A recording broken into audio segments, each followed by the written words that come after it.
Yo, this is Rick Mahorn, the bad boy, giving a shout out to my man Drew, Detroit Drew.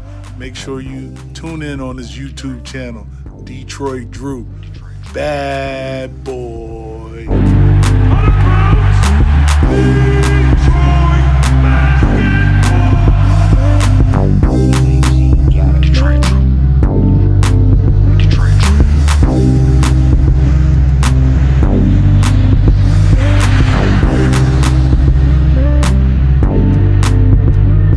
Yo, peeps, how's it going, man? And how about last night? Awesome game. It was a heart racer, but the biggest takeaway for me is how we won. You seen the community post I posted this afternoon? For the last 4 minutes, Boston did not score. Now, granted, Boston did take a lot of dumb shots, and they did turn the ball over a ton. But it's because they were frustrated. Now, you would think a game without Blake Griffin, you wouldn't be trying to win, or, wouldn't think the Pistons would win. But let me tell you something. The reason we won this game was because of our rookies. Because of how they stepped up and how they played. Jeremy Grant played phenomenal. He's starting to get more comfortable and more involved, and just starting to fit with the team. He got off to a little bit of a shaky start, really wasn't consistent, but he's starting. That dunk he had, you've seen it in the intro, I had to add that. I'm still looking for good highlights for Killian and Josh Jackson to add. I'm sure I'm going to find a good one, because the way they've been playing. I'm going to break down all the rookies real quick. I know a lot of you guys are going to be hard on Killian. I'm not so much. I'm patient with rookies. Killian's only 19. He didn't score, but his ankle was bothering him. You could tell a little bit. He still looked a little gimpy out there. But he led the team in assists, and some of the passes this kid can make, you can't fathom. His vision, his ability to get the ball where only his teammate can get it, it's like an NFL quarterback. It's like watching Patrick Mahomes thread the needle. Like, some of these passes are just like, wow. He gave Plumlee a good alley-oop, his bounce passes, and all that stuff, man. It's just so fun to watch. And his defense is really his calling card. He's a way better defender than I thought he was. His offensive game is struggling. Doesn't really look like he has much of a scoring game, but his playmaking ability is good. His handles do need to get better. He got clamped up by that white guy. I don't remember his name quite a lot. And then it was kind of bothering me. I'm like, come on, dude, take this guy. He needs to learn how to be aggressive. There's a couple times he could have beat someone off the dribble. He got blocked one time. It's just because he didn't explode the way he should have. Like, if you go back and watch Derrick Rose in his prime, his ability to just fly by people. Like, he was fast, but he knew how to use it and when to use it. Killian needs to kind of learn that. So hopefully Derrick will, like, hey, show him that play and be like, hey, you should have gone full speed here and not waited so long to try it. So Killian's going to get better. I know he's not scoring, but I figured he'd struggle anyway going against the NBA competition, because no matter how good or bad someone plays overseas, it's not the NBA. Yeah, they're pros, but they're not in the NBA. They're a different kind of pros. They're pros for over there, and they're adults, and they're pretty good, but they're not KD or Bron or Giannis or any of the league's best players right now. Like, it's a different level of competition. So I always kind of hold that in regards to foreign players anyway, but Killian's going to be fine. On to Saddiq Bey. I am slowly becoming his biggest fan. This guy is won me over. It's kind of I'm gonna call it the Christian Wood effect. Last year, I was skeptical of if Dwayne Casey would keep Christian Wood if he played over Thon Maker. What a terrible take that one was. But preseason game number 1, when Christian Wood was here, I'm like, I like this guy. He needs to be the backup center behind Andre, and eventually when Andre got traded, he became the starter. And now he's getting paid, and now he's balling out in Houston. Probably should have re-signed him, but we won't talk about that one today. Preseason game, the first one I've seen him play, I'm like, I like this guy. He is not afraid to shoot the ball. And it's starting to pay off. I told you guys. His shot's not falling right now, but shooters got to shoot. He kept on shooting, and now in his last 2 or 3 games, he's 10 to 20 behind the arc. That's 50%. That is outstanding. and he was in double-figure scoring. And his defense is really good, and he's really fast, really athletic, and he can dribble, and he can pass. Like, this guy's the complete package. He's better than Luke Kennard. He's going to be better than Luke Kennard. Okay?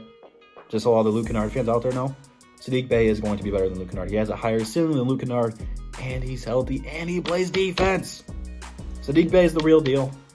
I'm not going to get carried away like Jamo did on his post-game show where he said he's going to be a multi-all-star player. He might be. I'm not going to go that far yet, but I like what this guy brought to the table. He was the best small forward in college, and it's starting to show. This guy is ready. I think the workout with Blake Griffin did him wonders. He looks confident, and he wants to win. He's so competitive when he's out there. He's so smart when to help out on defense. They were trying to lob it down to either Tristan Thompson or Thias. I don't remember who it was. And he was almost at the three-point line, but he knew what they were doing, and he went for the ball, made a play on it, got a steal. I like his intangibles. I like how smart he is and how well he knows the game. And just in a short amount of 2 weeks, he's gotten so much better already. So I can't imagine how much better he's going to look towards the end of the year than he is right now. And then on to the guy that I was probably so excited that we drafted, Isaiah Stewart. For those guys who don't know, Isaiah Stewart is leading the NBA. Let me say this in the mic. The National Basketball Association in offensive rebounds. That's right. Google it. Go look it up. He's averaging 4.5 offensive rebounds a game right now. Again, we've only played 5 games, and he hasn't even played in all 5 of those. But this guy is what we need, since we don't have an Andre here. Or a Christian Wood. Quite frankly, was a decent rebounder, but he wasn't Andre Drummond. You know, Andre would go out there and get you 20 rebounds by himself. This is what we need. We need this high-energy guy. He still has a ton of work to do, but his sheer heart is enough to get playing time and to do well. It's kind of why I'm worried about Okafor coming back, because I don't want to see him lose minutes. He needs to be part of this rotation, and he proved that last night. He came in, the Pistons were about to blow the game. We blew the lead, but he came in and was just active. Screens, contesting shots, rebounds, dunks. That dunk changed the game. That changed the momentum. Once that dunk happened, the team was fired up, and they were ready to go out there and win. That's why you need guys like that. They're not always the best player on the court, but when they go out there and they give it their all, and you see a guy like that diving for loose balls, putting his body on the line, whatever it is, you want to win to help support his heart and determination to win. So we're going to love Stewart. He's already going to be a fan favorite, I know. He fits Detroit basketball. He fits the identity, the mold of being a Piston. This guy was meant. It was destiny.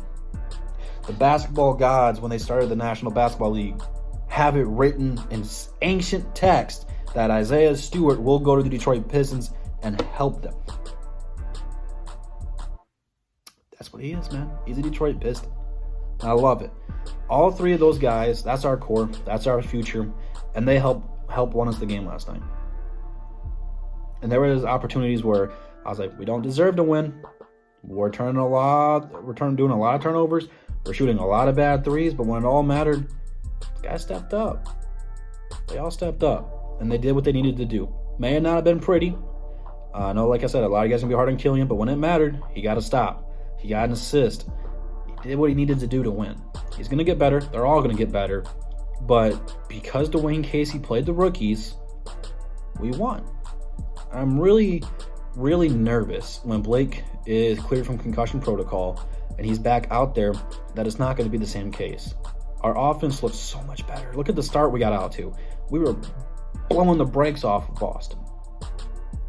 We let him come back, but if Blake's out there, I don't know if we do that because it's going to go through him and not the rest of the guys. So I'm happy now, but I have to wait and see what happens when Blake is cleared to play again. But like I said on JMO's post-game show last night, this game showed me that it is time to move on from Blake Griffin. Shout out to Everything King. He said it like game number 2 Blake was here. Doesn't fit. He doesn't fit.